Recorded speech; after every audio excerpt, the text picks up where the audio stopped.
Hello, everyone, and welcome back. In this episode, we are going to be using the definite integral properties that we explained in the previous video to help us with calculating definite integrals quickly and efficiently. Remember, folks, one of the aspects of computation domain of knowledge is not just being able to get the right answer, but being able to get it efficiently, being able to get it using a method that takes a short amount of time. So today we'll be talking about how to use integral properties to get answers very quickly. So first up, someone says to me, okay, I would like to know the value of the following definite integral. The integral from -10 to +10 of x cubed plus 4x. Now, there's one feature of this particular problem that catches my attention right away, are these limits of integration. The limits of integration are exact opposites of each other, -10 on the bottom and +10 on the top. And when the limits of integration are exact opposites of each other, that reminds me a lot of these two properties that we explored in the previous episode.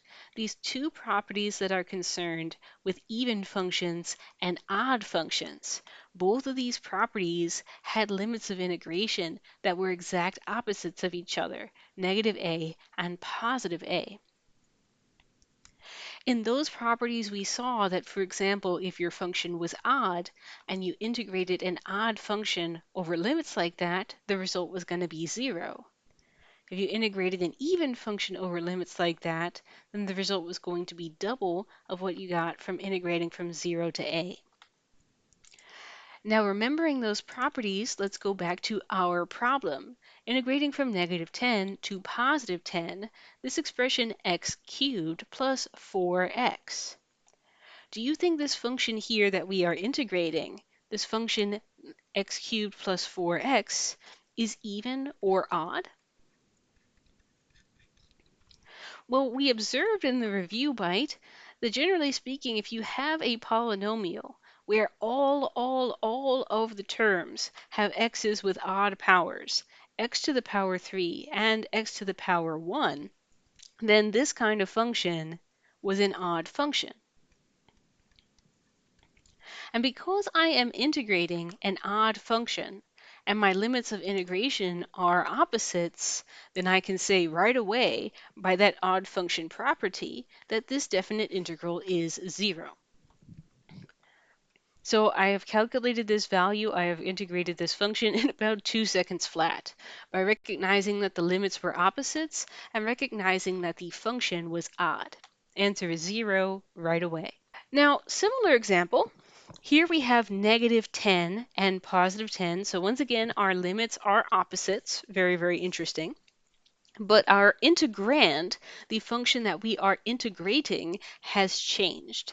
It's no longer x cubed plus 4x. There is this additional term in here, x cubed plus 4x plus 2. So if I wanted to quickly and efficiently find the value of this definite integral, I wonder what I would do. Now, it remains true that this first sort of piece of the integrand is still odd. This first sort of piece of the integrand still have x's with odd powers on them. 3 x's here and 1 x here. It's just this other piece in the back, this 2, this term 2, which is not odd. I don't have an odd number of x's in this term. I just have 0 x's, so I have an even number of x's in this term. So I have a piece of the integral which is odd, and I have a piece of the integral which is not.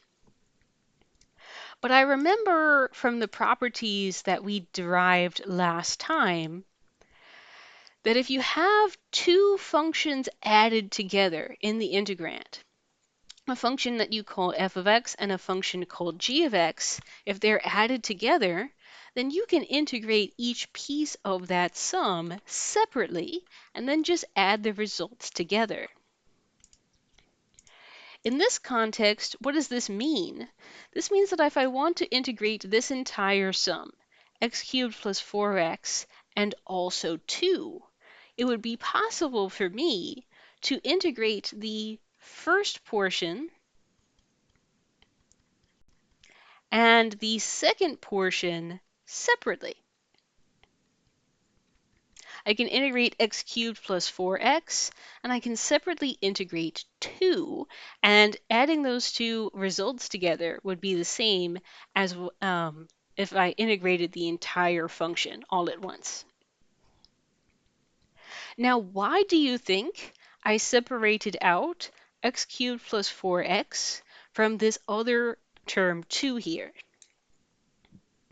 I separated out this first piece because remember, this first piece is an odd function. And if we integrate an odd function and the limits are opposites, then this becomes 0. So this first piece vanishes, that net area is 0, and the only thing left that actually requires some effort on my part is the integral of the number 2. However, if I was asked to integrate 2, then we have a property that makes this really fast as well. In yesterday's video, we derived a property that helps us to quickly integrate constant functions. We said the integral of a constant function from a to b is the same thing as that constant times the difference between a and b. If I apply this constant function rule to my problem, then I can say that the integral of 2 from negative 10 to 10 is the same thing as 2 times 10 minus negative 10. The height of the rectangle times the width of the rectangle, in total a net area of 40 units.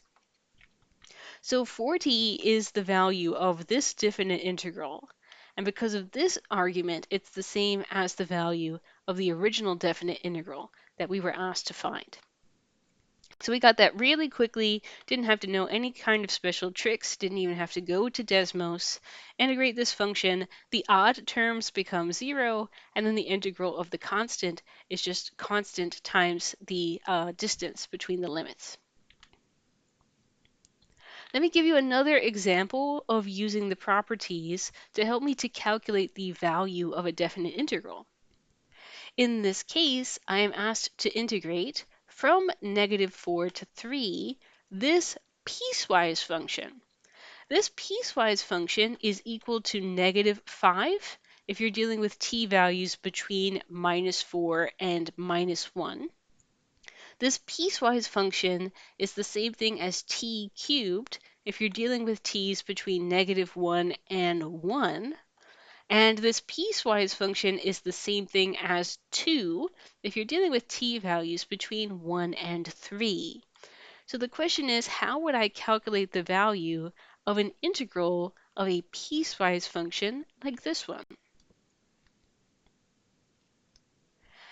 Now in this exercise, I am reminded of another property which we explained yesterday, the one that I am personally calling the pit stop property, which says if you want to integrate a function from x equals a to x equals c, then you can basically break up that interval where you're doing the integration. Instead of integrating all the way from a to c, you can sort of integrate it in pieces, in portions. Integrate, for example, from a to b, integrate then from b to c, and then just add the results together.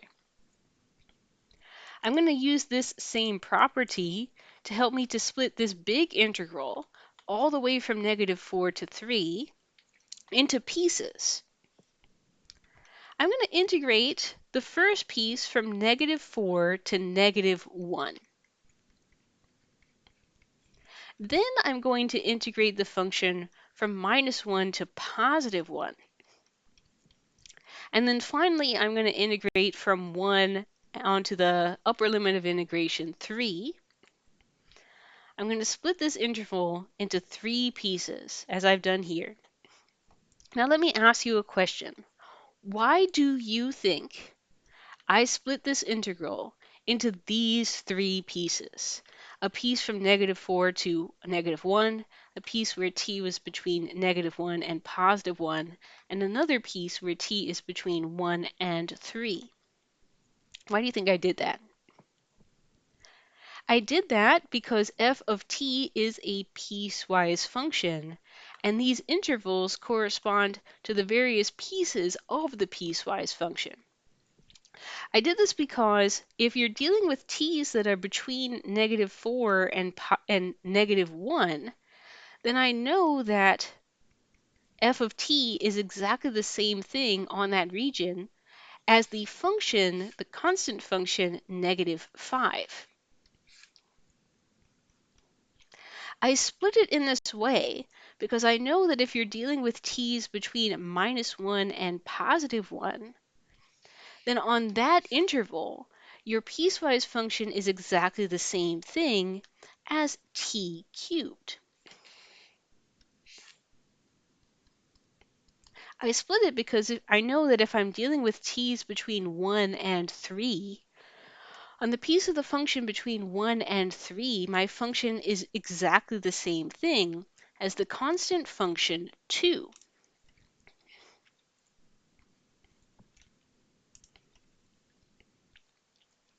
So by splitting the integral into these three pieces, I can use the three formulas in my piecewise function to fill in the blanks here. Now all I have to do is calculate each of these three net areas separately. And once I calculate these three net areas separately, all I have to do is combine those net areas and I'm done. Now in this first integral, I'm dealing with the integral of a constant function, -5. And remember, we have a property that allows us to integrate constants very quickly. The integral of a constant function is just the height of that constant function times the distance between the two limits. Same thing is true here in the back. If I'm integrating 2, the constant function 2, then the integral of 2 from 1 to 3 is the same thing as 2 times the distance between 1 and 3. Now, how do you think I'm going to integrate this middle term here? Integral of t cubed from -1 to +1. What property do you think I can use to make this calculation go quickly? Well, once again, I'm alerted to the fact that my limits of integration are opposites. And I'm also alerted to the fact that this thing that I'm integrating has an odd exponent on the variable. And so by the odd function property, this middle term here is equivalent to 0. And so in total, we have a net area. This looks like -5 times -3, so 15 over here. And over here on the right side, it looks like we have 2 times 2, so 4 over here. My net area in total is 19, and so that would be the integral of this piecewise function. I've just basically integrated each piece of the piecewise function separately and then added the results together.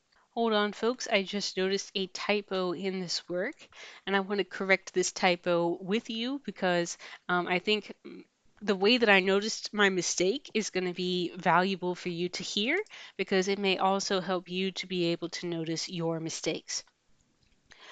So the mistake that I made is right here.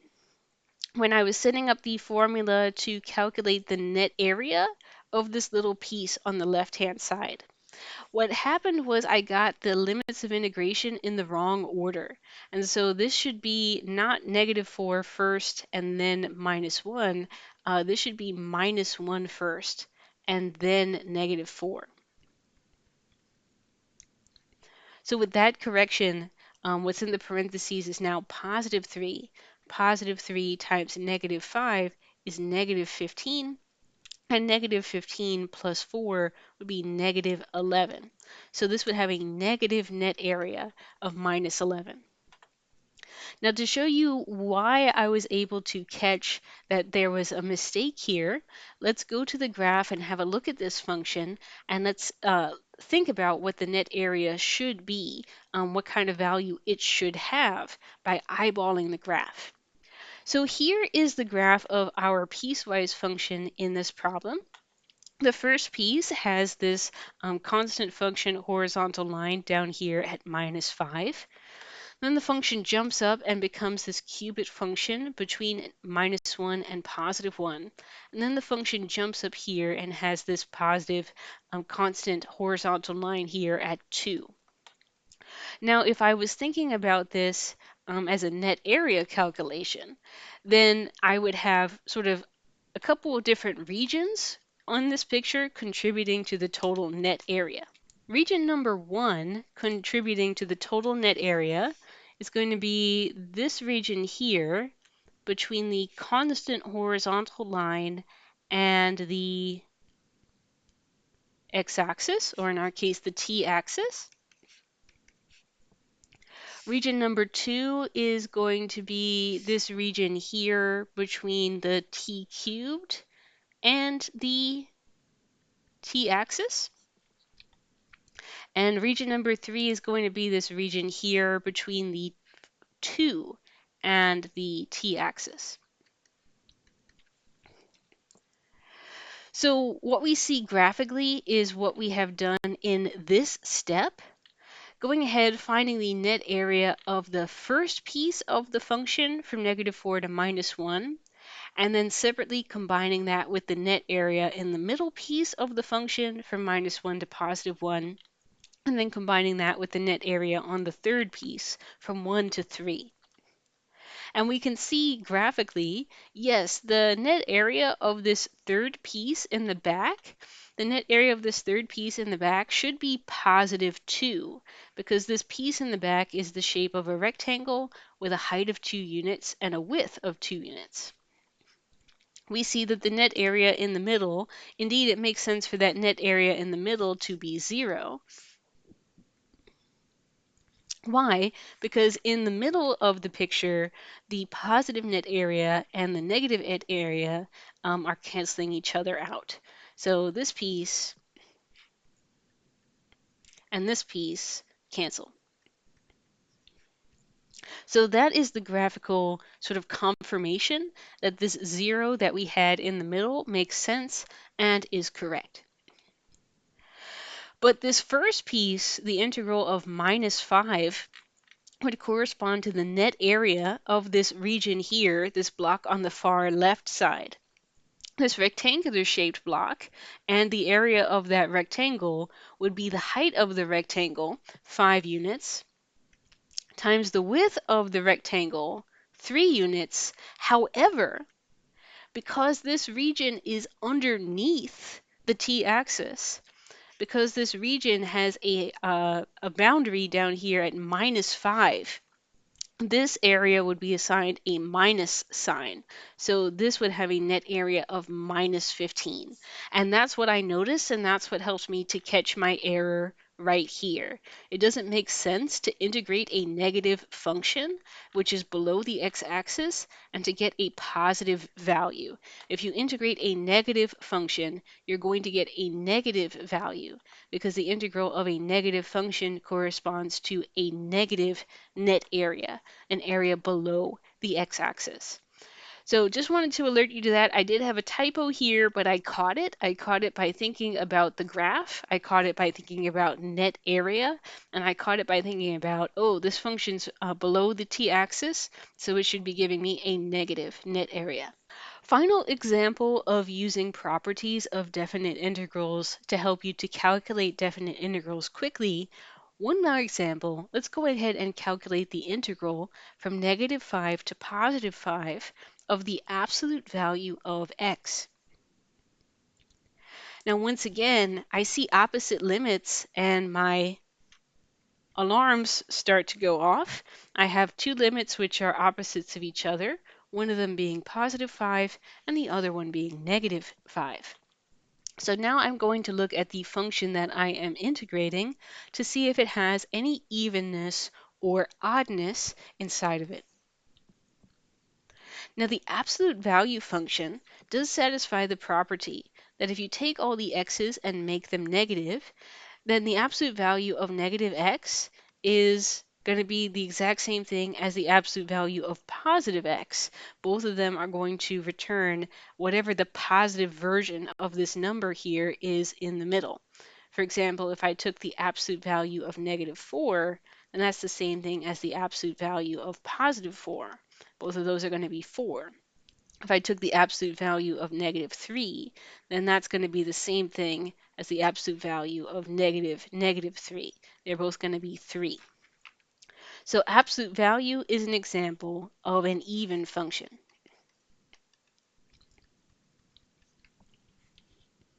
Now we remember that with even functions, the net area on the left and the right-hand side of the graph was exactly the same as 2 copies of the net area on just the right side of the graph. So here I have the integral, 2 copies of the integral just from 0 to 5 of the absolute value of x dx. Now I can simplify this even further because I remember that when the number is positive and you apply absolute value doesn't actually change a positive number.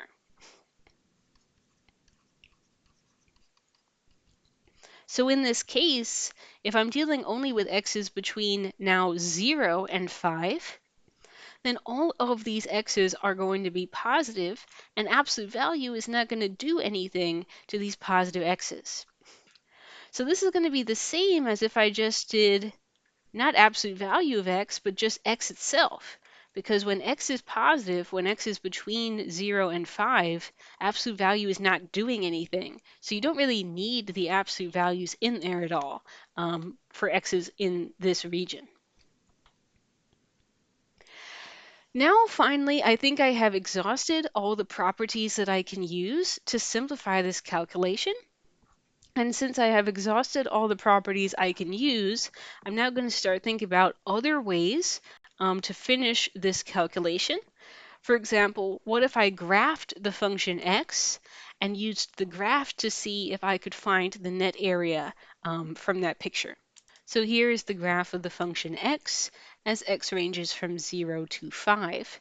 And looking at this picture, if I'm thinking about the area underneath this graph, the area between this graph and the x-axis, then I could see that that region forms a triangle shape. And since it's a triangle, that's super lucky. Triangles are nice because we have a geometric formula for the net area. The geometric formula is just 1/2 times the base of the triangle, 5 in our case, times the height of the triangle, also 5 in our case. So let's go ahead and write that down. We would have 2 copies of this net area, which is 1/2 times base times height. And so in total, 25 units would be the value of this definite integral, which we simplified down to this definite integral, which we were able to find pretty easily using just a triangle geometry calculation. That concludes today's video. Today is a demonstration of using the properties of the definite integral to calculate integrals quickly. Now I want to give you some warnings as we proceed into the later portions of this class. Warning number 1. It is my expectation and it is my recommendation that you memorize these properties that we deduced in episode 3 of this season. I'm expecting you to memorize sum rule. I am expecting you to memorize difference rule, constant multiple rule, the odd function rule, the even function rule, this pit stop rule, and this constant function rule. I'm expecting you to memorize these. And I am expecting you, when appropriate, to use these properties in calculations to help the calculations either go very quickly, as is usually the case when odd symmetry is involved. Usually you can get that question done very fast. I'm also expecting you to use those properties in situations like this, where you are integrating a piecewise function or a sort of exotic function like absolute value. In season 3, we are going to learn an alternative technique to help us to calculate definite integrals. But never forget this approach to definite integrals, because this method, whenever it can be used, is fast. This is a fast method, and so whenever it's possible to use the properties to calculate integrals, do so, because it'll save you a bunch of time.